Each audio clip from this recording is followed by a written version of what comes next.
este detalle que dice que la falsa creencia al final de que unos eran de cumplimiento inmediato y los otros de tipo programático. Vamos a explicar qué significa esto. Se creía, decía falsamente, que los derechos civiles y políticos, es decir, de primera generación, eran operativos. ¿Qué significa operativos? De cumplimiento inmediato. O sea, que no necesitan de ninguna ley para reglamentar. ¿Sí? Que, en cambio, se creía que los derechos económicos, sociales y culturales eran de tipo programático. ¿Qué significa programático? Que necesitan de una ley o de un conjunto de leyes para entrar en operatividad, es decir, para que se cumplan. Entonces dice, se cría falsamente, o sea, acá toma la postura de que tanto los derechos de primera generación como los derechos de segunda generación, o los derechos civiles y políticos y los derechos económicos, sociales y culturales, son operativos, es decir, de cumplimiento inmediato.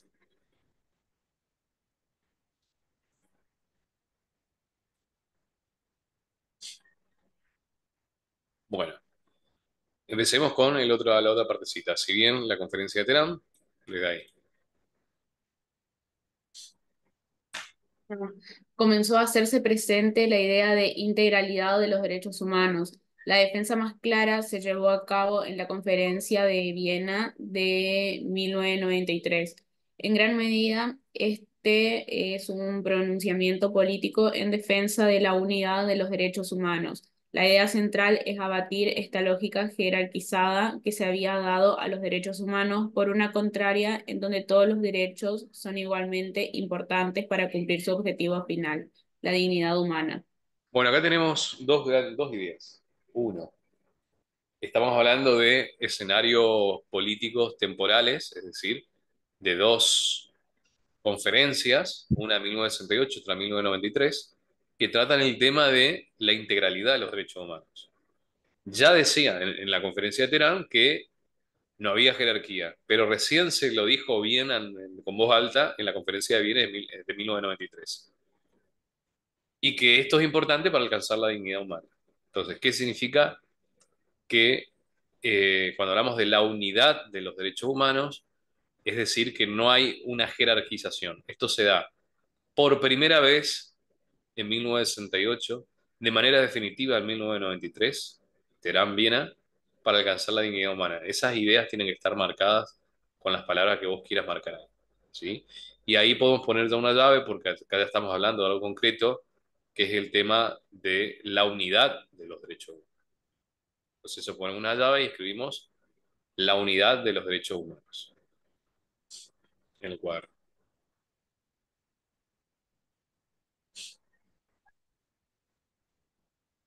Y seguimos leyendo. Con este mismo objetivo, los preámbulos del Pacto Internacional de Derechos Civiles y Políticos y el Pacto Internacional de Derechos Económicos, Sociales y Culturales vinculan a los grupos de derechos que protegen al reconocer que no puede realizarse el ideal del ser humano libre en el disfrute de las libertades civiles y políticas y liberado del temor y de la miseria, a menos que se creen condiciones que permitan a cada persona gozar de sus derechos civiles y políticos, tanto como de sus derechos económicos, sociales y culturales. De esta forma, la interdependencia e indivisibilidad de los derechos humanos se plasmó en un documento obligatorio. Con esta lógica, la Hasta acá. indivisibilidad, Este párrafo. ¿De qué estamos hablando acá? Habla vos. eh, que, o sea, se los hizo como positivos a los derechos. No, que dice que no se puede tener tipo, la libertad del hombre sin que se cumplan todos los derechos. Claro, está asimilando a los derechos económicos, sociales y culturales en el mismo nivel de importancia de los derechos civiles y políticos, porque no le serviría nada al hombre ser libre si tiene miedo a la miseria. Entonces, la última parte que dice interdependencia e indivisibilidad de los derechos humanos Vamos a marcar, dice que en ese documento, y tenemos que marcar en qué documento, ¿Mm? En los preámbulos del Pacto Internacional de los Derechos Civiles y Políticos y en el Pacto de los Derechos Económicos, Sociales y Culturales.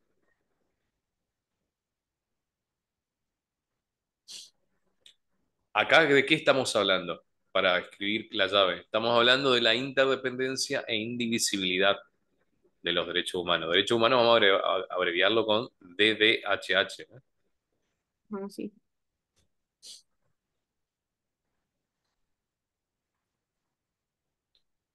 Que quede bien remarcada la palabra preámbulo, o sea, ¿dónde se ve entonces estas características? En los preámbulos. Eso lo marqué con otro color. Bien, y sigamos. Ya voy. Con esta lógica, la indivisibilidad se encuentra estrechamente relacionada con el rechazo a cualquier posible jerarquización. Así, los derechos humanos son indivisibles porque son indispensables para el respeto de la dignidad humana y para el desarrollo integral de la persona, lo que refuerza la unicidad de los mismos frente a la jerarquización. Bueno, y acá estamos hablando de la antijerarquización. Ponemos una flecha al lado, ¿sí? Antijerarquización, o sea, para que haya justamente interdependencia e indivisibilidad, no debe haber jerarquía, ¿no? Después, en buena medida la indivisibilidad se convierte en un criterio de interpretación de los derechos humanos que debe ser considerado por los estados.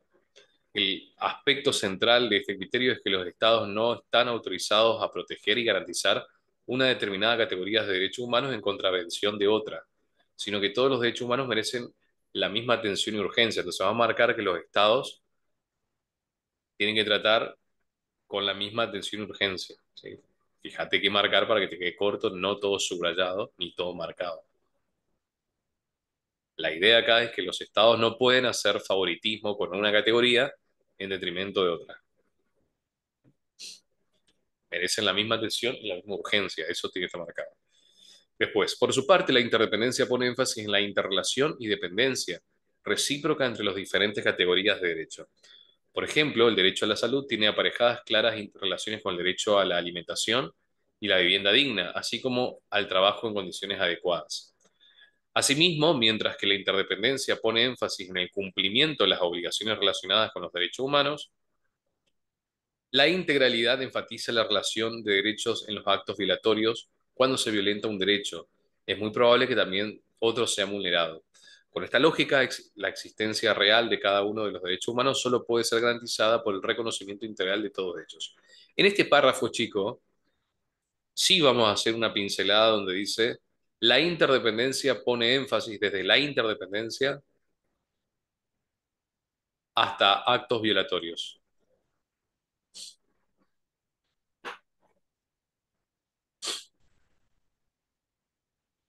O sea, acá tenemos la diferencia, ¿no? El enfoque de qué significa concretamente la interdependencia, que es un carácter, una característica, y la otra característica, la integralidad. La interdependencia es esto en la práctica, la integralidad es esto otro en la práctica. Esto también huele a pregunta, ¿sí?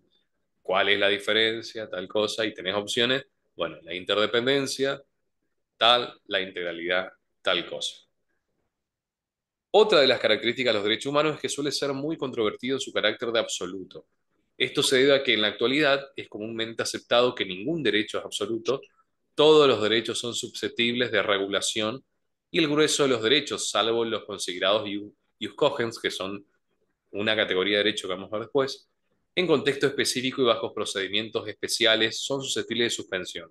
Es decir, ¿de qué estamos hablando acá? ¿Viste la parte donde decía, según las leyes que reglamenten su ejercicio? Ujú, Entonces, acá estamos hablando de, no estamos hablando de absoluto y relativo de en cuanto a quién puedo exigirle. Los derechos humanos son, o los derechos personalísimos son absolutos en el sentido de que puedo hacer valerlos frente a todos. Eso está claro. Acá estamos hablando de otra definición de absoluto y relativo. En este contexto, absoluto significa que yo lo puedo ejercer como me gusta, como más quiero, como se me dé la gana. No, están reglamentados por las leyes. La mayoría de los derechos están reglamentados por las leyes, no es absoluto. En ese sentido no es absoluto. Es absoluto en la otra definición de absoluto, que es que se lo puede hacer valer frente a todos. ¿Tá? Entonces, como decía, tengo derecho a ejercer toda industria lícita, pero tengo que tener seguramente para un restaurante eh, permiso municipal, O ¿no? sea que lo puedo hacer ejercer frente a todos, pero con regulación. Exacto, eh, de las leyes, con reglamentación y regulación de las leyes.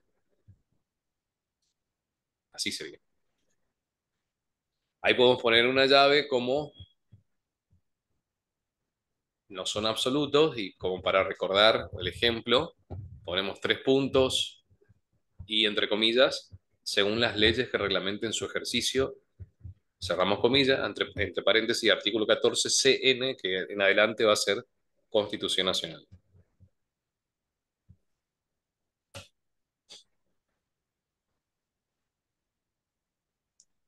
Bueno, seguimos. Sin embargo, entender el carácter de absoluto de un derecho como un imperio en su ejercicio y aplicación es una forma equivocada de entrar a este concepto. Al respecto, la propuesta de Francisco Laporta es mucho más razonable. Cuando decimos que los derechos humanos son derechos absolutos, lo que queremos decir es precisamente que se trata de requerimientos morales que, en caso de entrar en conflicto con otros requerimientos morales, los desplazan y anulan, quedando ellos como exigencia moral que hay que satisfacer. Y queremos decir que los desplazan y anulan en todo caso. Este es el problema. Bajo esta condición de absoluto, lo que Laporta quiere enfatizar es su carácter de importante, de fuerza, de moral fuerte, que no proviene de las obligaciones jurídicas inherentes al derecho, sino de la fuerza constitutiva de los derechos mismos a partir de los objetivos que protegen. De esta forma, el carácter absoluto de los derechos humanos supone que estos pueden desplazar cualquier otra pretensión moral o jurídica, colectiva o individual, que no tenga el carácter de derecho humano. Cuando se da una colisión entre dos derechos humanos, el carácter de absoluto se desvanece y la solución proviene de otras estrategias jurídicas. Bueno, acá aparece un nombre que es Laporta, ¿sí? Francisco Laporta, vamos a marcar eso con color de nombres, y él habla de el carácter absoluto, pero le da un significado. Le dice, ese carácter absoluto significa importante, que tiene fuerza moral, dice. Y que cuando hay que resolver una cuestión en un extremo, sobre los que en un extremo hay un derecho humano en juego y en otro extremo no hay un derecho humano, se debe fallar a favor de lo más importante, de esa fuerza moral que es el derecho humano en cuestión. Sin embargo, cuando en un juicio, por ejemplo, hay dos derechos humanos enfrentados, bueno, ahí la solución, como todos son importantes, y hay dos cosas importantes, ya no viene más por esa misma regla de solución, porque acá hay que buscar otras reglas. ¿Sí? Ahora, cuando está en juego un derecho humano por sobre otro derecho que no tiene la categoría de derecho humano, entonces se falla a favor del derecho humano porque es más importante. Eso es lo que dice Laporta. O sea, él está dando la categoría de importante y lo llama como una moral fuerte. Sigamos. Tal vez la más difundida y sin duda la más problemática de las características de los derechos humanos es la universalidad. Por eso se ha dejado al final. Se puede iniciar afirmando que hablar de universalidad de los derechos humanos implica hacer referencia en principio a la titularidad de estos derechos. Los derechos humanos se adscriben a todos los humanos. Este nivel de abstracción inicial tiene una consecuencia aparejada. Estos derechos son exigibles por todos los seres humanos en cualquier contexto político, jurídico, social, cultural, espacial y temporal. Cada una, cada una de estas pretensiones de abstracción tiene sus propias oposiciones sobre las cuales no se va a abundar en este documento. Bueno, hasta acá. Entonces, acá está hablando de la problemática de la universalidad para escribir ya de qué se trata este párrafo. ¿Sí? Esta característica dice que es la más polémica justamente por lo que estuvimos hablando antes, que no se respetan en todos lados los derechos humanos. El ejemplo que pusimos en Qatar, las mujeres obligadamente usan velo. Entonces, ¿qué significa la universalidad? Está ahí abajo, ¿sí? Significa que esos derechos son exigibles por todos los seres humanos en cualquier contexto político, jurídico, social, cultural, espacial y temporal. Eso tiene que estar marcado.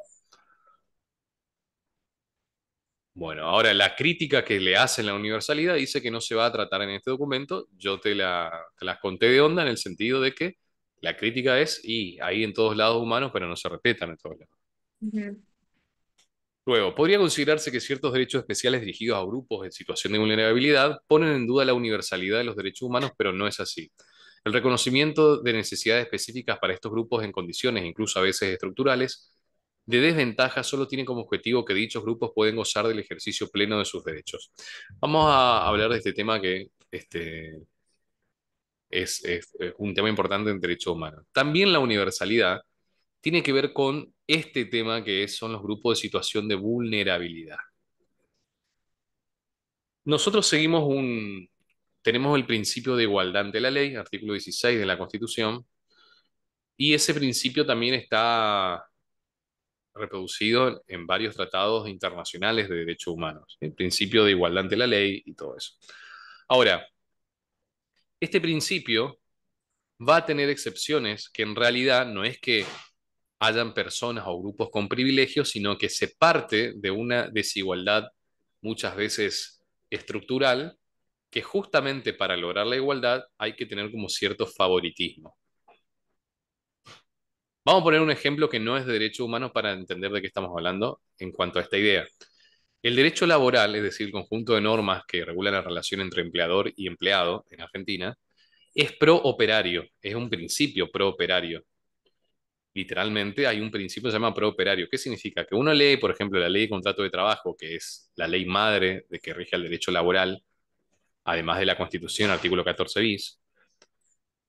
Es como que el empleado es el bueno, el que tiene muchas cosas y razón, y el empleador es malo.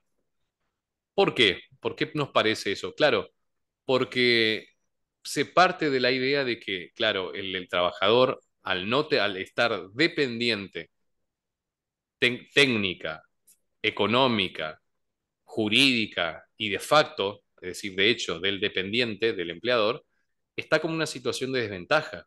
Entonces, lo que hace la ley es darle muchos beneficios para lograr equiparar esa desventaja natural. Traslademos esa idea de equiparación al tema de los derechos humanos. Lo que se cree es que hay grupos que tienen una situación de vulnerabilidad muchas veces estructural. ¿Qué significa estructural? De que ya es por la estructura de la sociedad, digamos, ¿sí? Ya viene en el tiempo. Entonces hay que darle ciertos beneficios que aparentemente hacen que violen el principio de igualdad, porque aparentemente lo hacen privilegiado, pero es para justamente lograr esa, ese partir de cero y no de una situación desigual, que ya viene naturalmente. Si bien los tratados internacionales de derechos humanos no todos nombran a estos grupos vulnerables, hay algunos que sí, que no son tratados, pero que son, digamos, tienen otro nivel jurídico en materia de derecho internacional, como por ejemplo el, ¿cómo es? ¿Cómo se llama? La primera palabra no me sale, vamos a llamarla acuerdo primero, pero no se llama acuerdo, de Belém do Pará. Es como un acuerdo, los reglamentos de Belém do Pará, en la cual se juntan en Brasil y hablan justamente de estos grupos vulnerables. Y ahí entran, por ejemplo, las mujeres, entran los niños, entran los ancianos, entran los pueblos originarios, entran las personas disidentes de la heterosexualidad, etcétera. O sea, el colectivo LGBT. Entonces, al tratarlos de grupos vulnerables a estas personas, es como que tienen, en principio, más derechos que otras, para supuestamente lograr una desigualdad estructural que ya nace, digamos, valga la redundancia, en la sociedad. Entonces, ahí también, en ese tema también tiene que ver con la universalidad. ¿Por qué? Porque hay personas que es como si tuvieran privilegio o tienen más derechos, en realidad es para lograr esa igualdad que parte de un desequilibrio natural. ¿Bien? Entonces, bueno, voy a poner, no son privilegios, son, ¿cómo me dijiste para llegar a la igualdad? Es una interpretación, en verdad son interpretaciones de derechos a favor de ese grupo para justamente llegar a la igualdad, que se llama la igualdad real de oportunidades. ¿Quiénes son los grupos vulnerados, considerados y tratados en los tratados internacionales y documentos similares?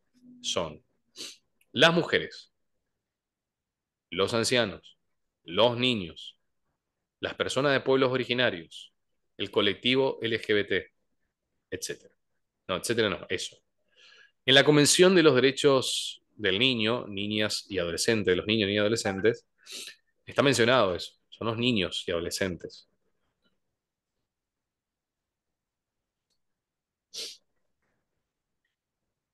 También tenemos a las 100 reglas de Brasilia, donde hablan también de los grupos vulnerables.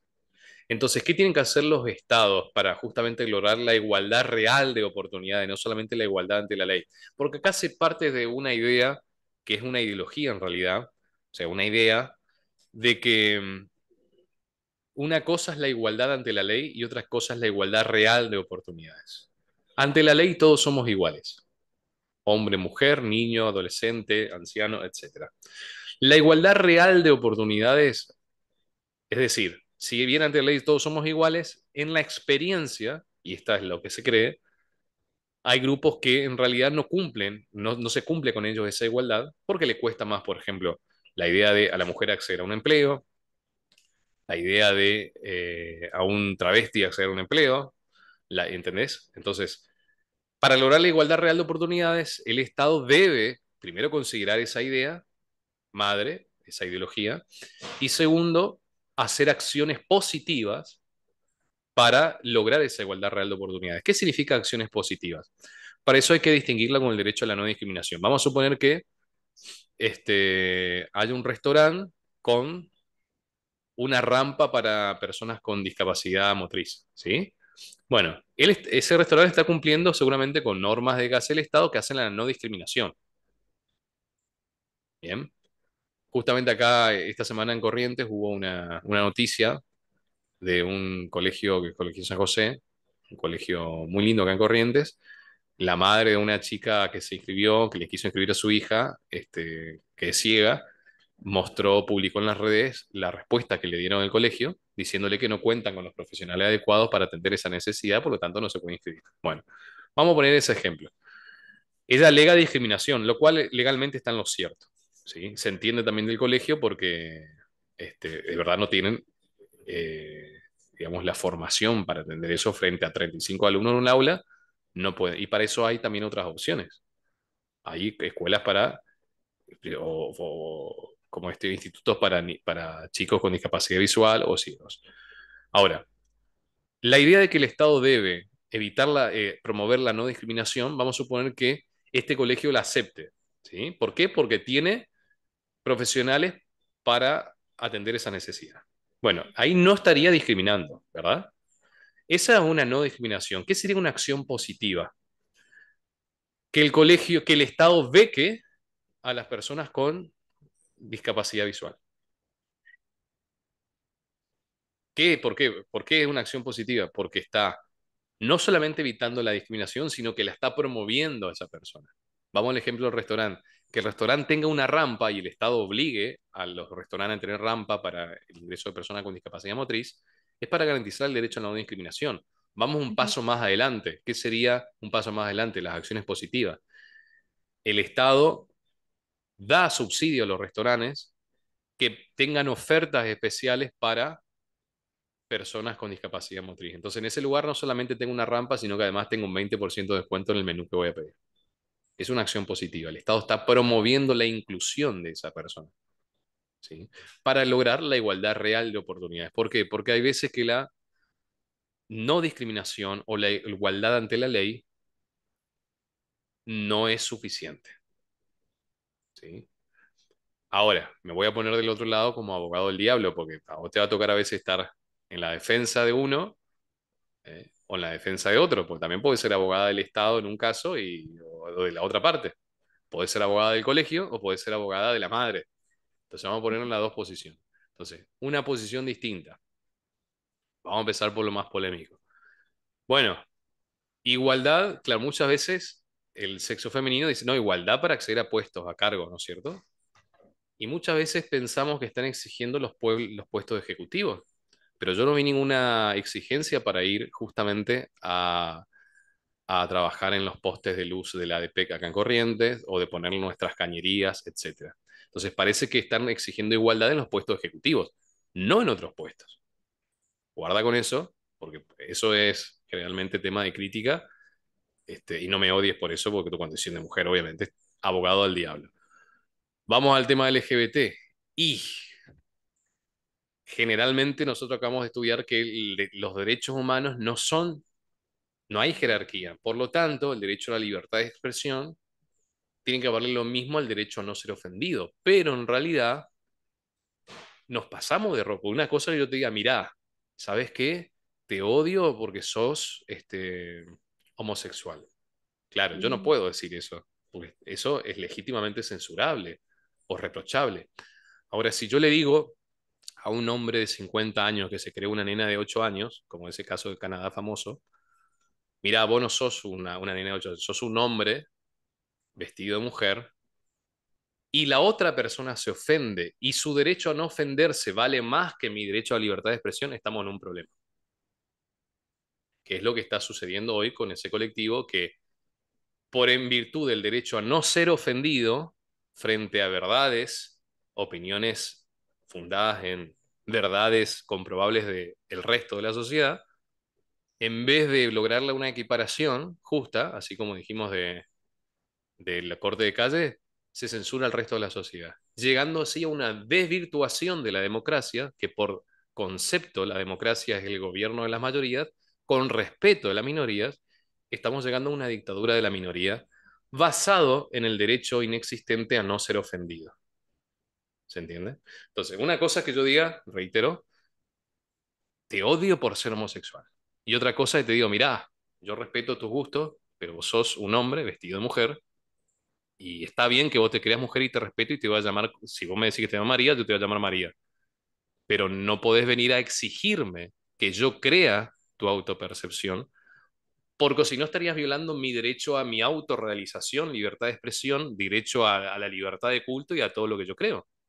Entonces, nos respetamos, te llamo María, pero no me vengas a exigir más de eso, como por ejemplo, Claro, vos no podés exigirle que te cambie, por ejemplo, la ideología, pero sí te puede exigir respeto en cuanto a cómo lo tratás a exactamente, la persona. exactamente. Que al principio como que estaba todo bien, ¿no es cierto? Y las leyes esas funcionaban, tipo, te llamas María, te llamo María, no hay problema. Ahora, no me digas que yo comparta cuando no quiero compartir, pero sí que respete. Entonces lo que te está Claro. haciendo es pasarse de rosca frente a esto que estamos leyendo, que es justamente el paraguas de la igualdad real de oportunidades y todo eso como que se está desvirtuando un poco, ¿no? Entonces, eso Bueno, sería... hay algo que escuché mucho que decían que estaban, no sé, creo que el Estado le estaba dando plata a las personas de esa comunidad.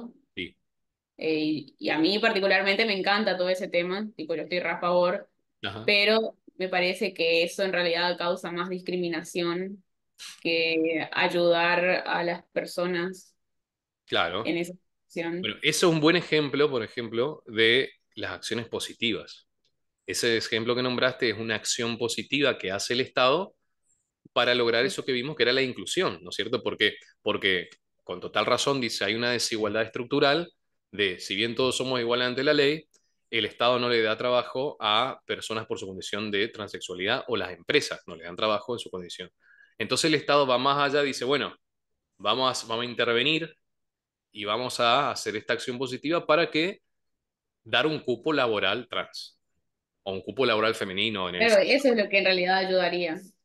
Claro, bueno, eso se llama acciones positivas, ¿sí? Ahora, de vuelta al abogado del diablo, hasta ahí está bien, ¿no? O sea, está como razonable, no bien o mal, sino razonable. Pues nosotros tenemos el criterio de la sana crítica.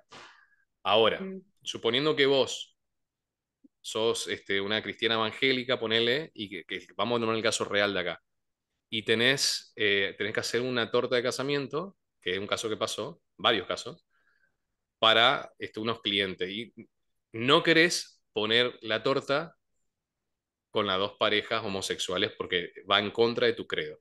Para vos más importante tu fe y no eso. Y vienen y te hacen una demanda porque vos le discriminaste por no atender su pedido y ganó la otra persona. Ahí también el Estado se fue de rosca. Porque tenés otras pastelerías o panaderías donde podés encargar una torta, ¿no es cierto?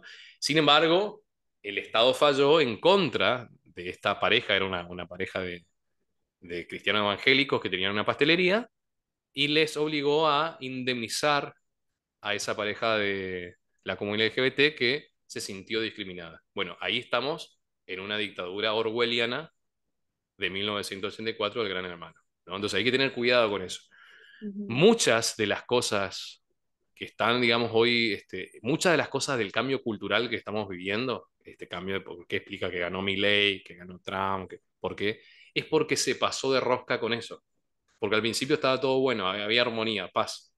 Y después empezaron a, como dije en la primera clase, escribís en Facebook, Jesucristo te ama y te censura por discurso de odio porque hay otras personas que no creen en Jesucristo. ujú, Literalmente, no estoy poniendo un ejemplo ficticio. Entonces ujú. pones que para vos el aborto es un crimen, que esa es tu opinión, porque es matar a un niño, a una persona por nacer, independientemente del gusto o creencia de los demás, y te censuran por discurso de odio. Porque vivimos eso, ¿eh? Estamos saliendo de eso Sí, porque las redes sociales tampoco son tontas.